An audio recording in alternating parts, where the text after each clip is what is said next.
Greetings, fellow football managers. Tonight we wanted to look at the previous training system as well as some of the schedules that you would use as part of your football manager save.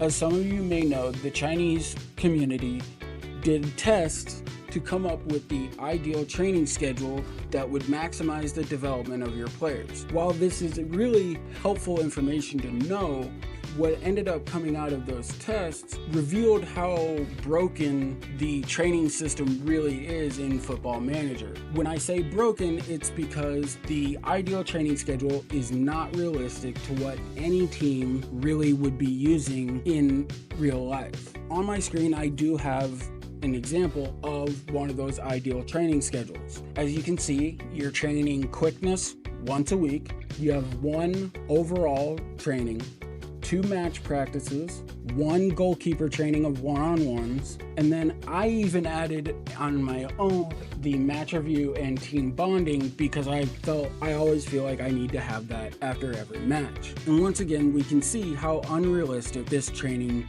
schedule is. Now the issues go beyond what the training schedules are. Some of the problems are also with the individual training sessions. For example, this is what a match review in the previous system would train. You can see a lot of these make sense. Mentality, passing style, creative freedom, trigger press, marking, tempo, width, and then the position, role, and duty of the players. And it would also, for some reason, train the attributes of anticipation and decisions, and then team cohesion would be increased. But it also doesn't really touch all the aspects of what a match review would be. In my opinion, a match review really would touch on just about every aspect of the game because you're going over the mistakes and you're reviewing what worked and what didn't work. Now, we can look at a couple others.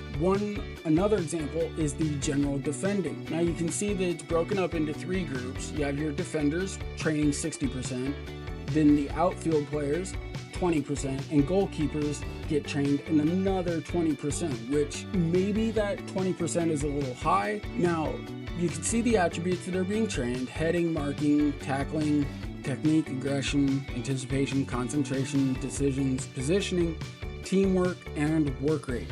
The happiness is increased, the team cohesion is increased, the sharpness is slightly increased, and then you have an injury risk slightly increased, condition slightly reduced, and fatigue slightly increased. The outfield players are training something completely different, and then you have your goalkeepers that are training something else as well. Again, this doesn't really touch on everything, all aspects of defending. It doesn't talk about how your team would tactically play, as well as the fact that really if you're doing a general defending session, I feel like the percentages should be much more heavily skewed towards the defenders. So this probably should be something closer to like 70% here, maybe 20% here, and then if anything 10% here, but really you could almost go as low as 5% for the goalkeepers, if I'm being honest. Another example, the quickness training, which was one of the ideal trainings used. You can see that it's only training acceleration, agility, pace, sharpness is slightly increased, decreases the happiness of your players, increases their fatigue,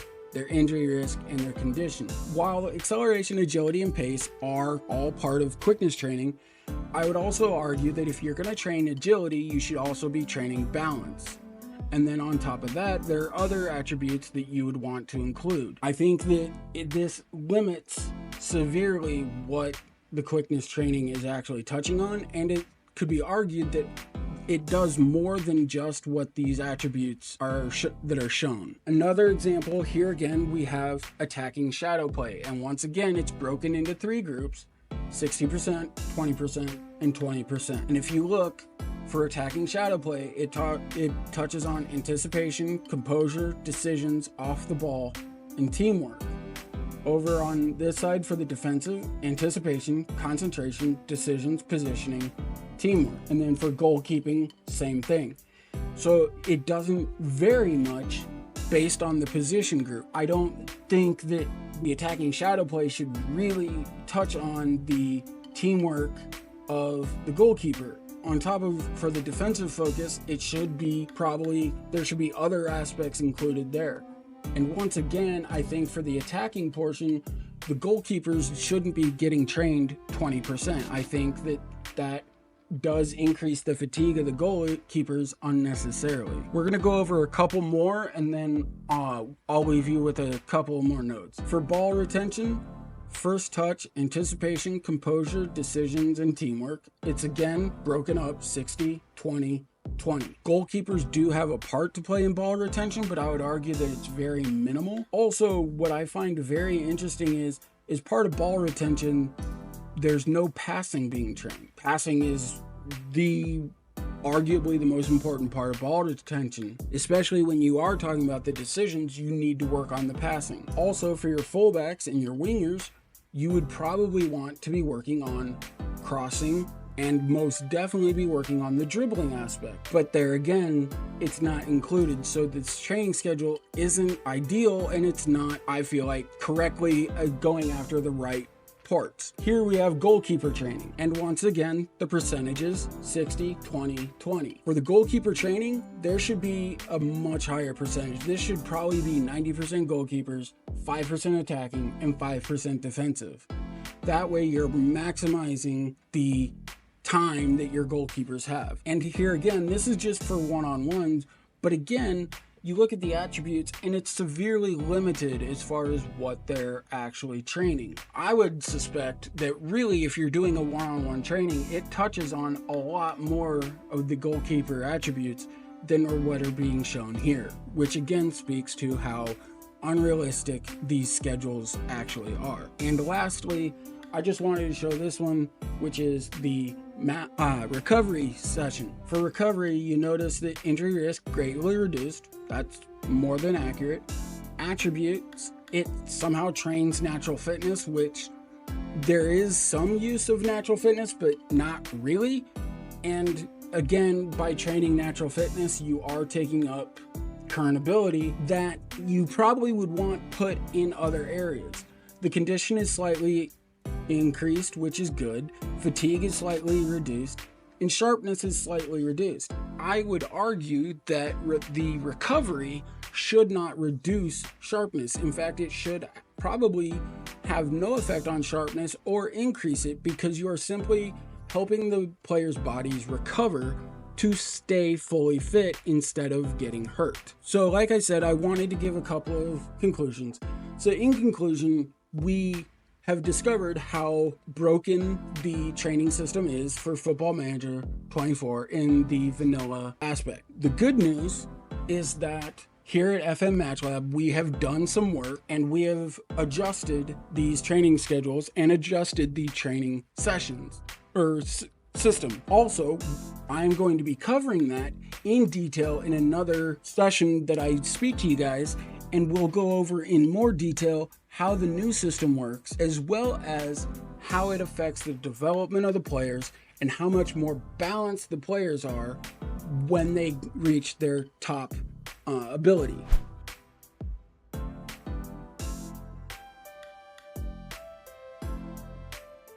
Greetings everybody, and welcome back to another deep dive into the new training system that the FM Match Lab group has come up with for Football Manager 2024. In this session, what we're going to look into are some of the new training schedule templates that are now viable and usable in Football Manager. And then after we do that, we're going to look at some of the top players in a simulated save that used the new training system, and so that we can look at the attributes and see how these players developed compared to in the vanilla match engine. The first training session that we're going to start off with is, you can see in the screenshot I have, we have a variety of different training mechanisms. The templates that you can select from are now much more varied. If you notice, after every match, there is a match review. This is vital given the changes to the match review and how important it is for the team cohesion as well as tactic familiarity. The other one that you'll notice is that every single week there's at least one match tactics session. This is also very important for the familiarity of the tactic, as well as the players developing in their position, role, and assigned duty. The other thing that we've noticed is that match practices are very important. We've lessened the physical toll that they take on players, but we have maximized the attributes that it trains, as well as how important it is. The rest of the schedules you can see, you can adjust depending on how you want to train and how you want your team to play. This is just one example. This is more of your template. The next template that we look at is here again. If you look, as always, there's a match tactics, match practice, and then you have match review after every match. The important thing to remember is that we have lessened the impact of each training session so that players should be getting hurt less in training. That doesn't mean that you can load up with 3 training sessions every day. What I recommend is doing 2 a day, and then you can add in a recovery. You can do 3 a day every so often, like once a week, but if you do it consistently throughout the entire week, your players will get some muscular injuries, and you'll start to notice that. And here is another example of the template scheduling. And you can see even when there are 2 matches a week, we still have our match review after each match. Specifically, if you're taking over a new team or if the team cohesion is low, the match reviews will really help with that, as will adding in a team bonding in there as well. You can also get really specific with the types of training sessions that you use. You don't have to use the general trainings now. You can really focus in if you want, or if you want to take the more holistic approach and train a little bit in each area every week, you can do that as well. And the last training we have here is, again, you can see even when 2 matches a week, we still have our match reviews, we still have our match tactics. You can also still do a little bit more in between, but you notice even before a game, we have 2 training sessions. It's not going to impact the physical fitness of your players to the point where they're not going to be able to play. Now, the real thing that we want to look at is how do the players develop when using the new system. So what we're going to do is we're going to look at the top 5 players in each position and just kind of glance over, look at their attributes and see how balanced they are. Or if they are balanced, where are they lacking, and are they developing the correct attributes for their role so that you can maximize their current ability. There's nothing more frustrating than a player developing really well, but their attributes that they gain increases in aren't the ones that you really want them to do better in. So we're going to start off with our goalkeepers. We're going to look at the top 5. We do have the hidden attributes showing here just for this. It's not a save that I'm playing or anything like that, so it's not a big deal. The first goalkeeper we look at, he's 29. His current ability is 176. So let's see. The first thing we know for goalkeepers, jumping reach and aerial reach is important. He has 14 in each of those, so not good, not great, not bad. But if you look, all of the key attributes are very well balanced. We have 17s, 16s, 15s, 14s. The lowest attribute that the goalkeeper has is first touch, which is very realistic. Goalkeepers aren't going to have the greatest first touch, but for him being considered the top goalie in the world, definitely can see that. A lot of green. There's nothing. The one-on-ones is really high. You may not see as many 20s, but what we do see are a bunch of really high attributes. Here's Devontae Gowan. He's 26 at Liverpool, and a lot of the same thing. Again, the first touch is lower, but that's to be expected. We're talking about a goalie. 20 vision on a goalie is absolutely nuts, but again, what we're seeing are a bunch of really high attributes. It's very well balanced. This is a goalkeeper that could play as a sweeper keeper and could just play as a goalkeeper, but he's very well spread out as far as his training. Now we have Hussein Al-Jabreen, again, first touch, so that's a trend, but again, nothing that we're too upset about. Look at that aerial reach and jumping reach, 19. This would be a great goalie. He's 31 for Saudi. He's a Saudi and playing at Napoli. Those are really good attributes. All right, and here we go again. 20 one-on-ones, that's crazy good. So what we're seeing again is a lot of greens and a lot of yellows and very few grays. In the key attributes that you want, the player is very well trained. The lowest is, again, first touch for sweeper keeper, but even that's a 12. It's really well trained, really well balanced. And the fifth best is Jody Masson. And here again, the rushing out is maybe a little bit low, and the acceleration, but again, what we're seeing is a lot of yellow and a lot of green, which shows that not only is the players developing, they are developing in the role and in the position that you want. So they're not wasting attributes or current ability on traits that aren't useful, like flair or off the ball for a goalkeeper, or even teamwork for a goalkeeper. You can see that the goalkeepers are training really well. Next, let's take a look at our left backs. So the top left back on current ability is at Chelsea. That's a really good left back. 15 pace, not world-class pace, but it's still very good. 16 crossing, 12 dribbling. And again, what we're seeing are the attributes incredibly spread out. If you notice, look at the physicals, 16, 16, and 17. That's insane. That's really strong. This player would be a problem on the left side of any team. Here's an even pacier player. Again, pace, look at the physicals.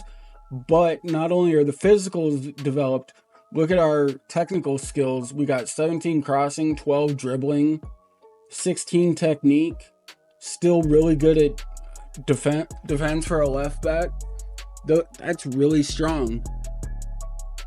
All right, and here's another example. What are we seeing?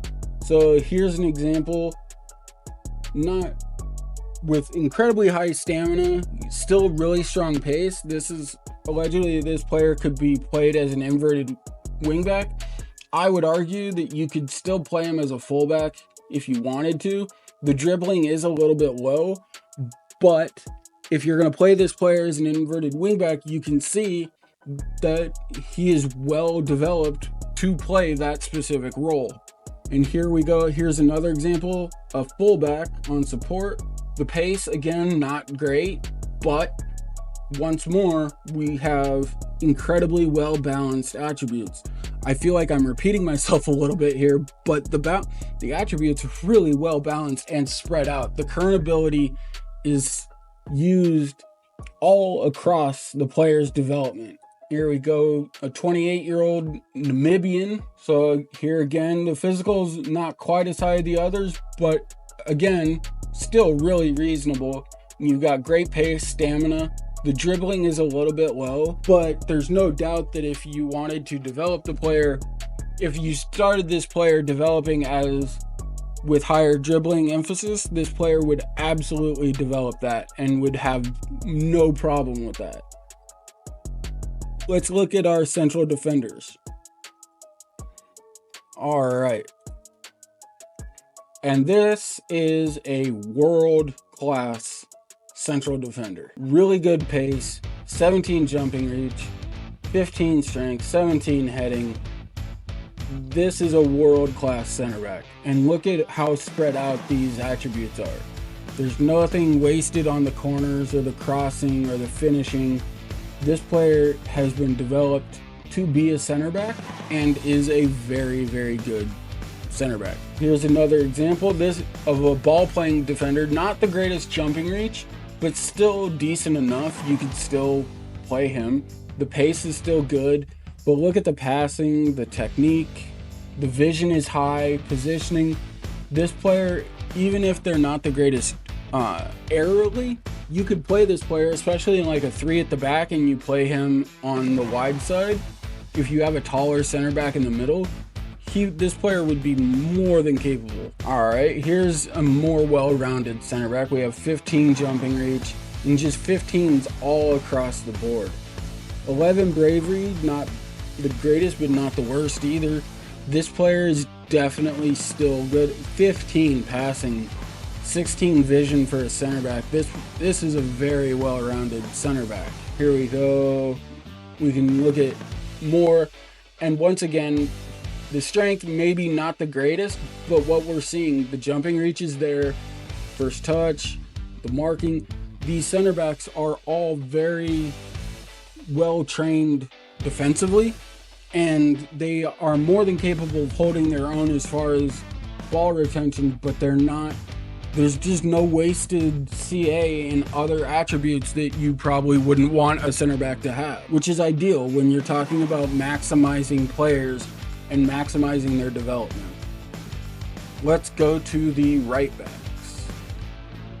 All right, this is a world-class right back. Wow, 16 pace, 19 acceleration, 16 agility, 18 balance. Look at the crossing and the dribbling. Again, just well balanced all across the board. And this is without us using a player to train. This is just with the AI developing the players and using our new training system. So what we're seeing is definitely a much more balanced and well-developed approach. And here again, 20 agility is just nuts. But again, what we're seeing is these players are not perfectly, but very well trained in their role. The other cool part is if you're looking at the nationality of the players, we've had a widespread nationality, so it's not just a bunch of English, French, German, and Italian players. We've seen a Namibian, Egyptian, we've seen a Saudi. Here we have a Bosnian. He's capable of playing center back and right back. Probably much more suited to the right back because of that jumping reach. But again, still well balanced enough that they would be able to hold their own in that regard. And here we have a Polish player. Yeah, still balanced. The acceleration and pace is a little bit low, but I mean, when you talk about maximizing what the player can develop into, that's still very well developed. Definitely someone that you would love to have on your team. We'll look at some of the top midfielders. We'll look at 5 total midfielders. This is one of the players I wanted to look at. When you look at their current ability is 192. So they are one of the best players in the world, regardless of position. And this is exactly what you would expect. This is a playmaker. 18 first touch, 16 passing. The tackling is there. Teamwork might be a little low considering they're a playmaker role, but I mean, you look at everything else and this player is world class. Nobody would not want this player on their team. Disregard the faces as well. I have a different face pack probably than what the test was done on. Here we have another world class central midfielder. So a ball-winning midfielder, definitely capable of that. I would argue with the passing, they could perform a variety of roles as well. But when you talk about someone that's just going to win you the ball back regardless, they definitely possess that ability. Here again, a deep-lying playmaker, 16 first touch, 19 passing. This is a playmaker, true and true. You've got 19 teamwork, 19 vision. Good luck getting the ball off of them, and good luck getting them to make a poor decision. That is one of the best playmakers you'll probably see regardless of the save. Let's take a look at some of the traditional center midfielders. Here we have an advanced playmaker, and yeah, there again, you just look at all the greens for the attributes that are critical to their role. Everything that they have that's critical to their role is green. It's at least yellow, but more times than not, it's actually green. And here again, we see a whole lot of yellows and greens. There's just not a lot of wasted development for these players. And they are really good. Let's take a look at our wingers. All right, so for our wingers, Marlon Hughes. Wow, look at the pace, acceleration, agility, the crossing, the dribbling, the first touch. This player is a threat on the wing. Absolutely dangerous on the wing. Wouldn't give anybody, any defensive player, a problem. Here again, pace is there, acceleration, agility, the crossing, the dribbling. So these wingers are developing to be absolutely lethal dribbling and crossing. Let's take a look at the right wing. See Claudio Costa. Yeah, we're seeing that not only are the physicals there, but look at the technicals as well. The technicals are definitely there. The work rate isn't bad, especially considering it's a winger. And then you've got 14 off the ball, so it's not bad. Passing is okay, but look at the crossing and the dribbling. All right, Mike Hopkins, once again, physicals there. Let's look at our technicals. Still there and still absolutely lethal. The work rate a little bit low, but that is common for wingers. It's work rate is one of the harder attributes to really increase, just because of how specific you would need the training to be to actually increase the work rate. And lastly, let's look at the strikers. Let's look at our goal scorers. All right, Marco Lanzaro. And the pace, not great for a striker, but you look at everything else. I mean, the dribbling, the finishing, the first touch, they may not be the fastest, but when they get in a position to score, they are going to be able to score. This is an advanced forward, definitely. See, 15 pace, so a little bit higher pace. And if you played them as a deep lying forward, yeah, absolutely. You look at, for the role that they're best suited for, they have all greens and very few yellows even. And here we have a striker with a much higher pace. Not a lot of jumping reach, but that's okay. If you're playing them as an advanced forward, that's perfectly fine. The work rate isn't bad, and everything else is right there. Physically, this player is an absolute threat to push the lines. And here again, another jumping reach, not quite there, but the pace, everything else is there, as well as technically. So we're seeing a lot of well-suited advanced forwards that we can take a look at. And then here again, another classic advanced forward. 14 pace isn't bad, and look at all of the technicals. All right, and lastly, we're gonna look at, here we have a little bit higher jumping reach, so this player could potentially play as a target forward, maybe, but look at the finishing, the pace, the finishing, absolutely lethal in front of goal. So that completes our deep dive today into the new training system that we've implemented. As you can see, the players are developing in a much better way, and they're developing in a much more well-rounded way, so that you are going to be able to maximize your players' current ability as well as their potential ability without wasting anything. Once again, if you have questions, find us in the Discord and we'll be more than happy to help you.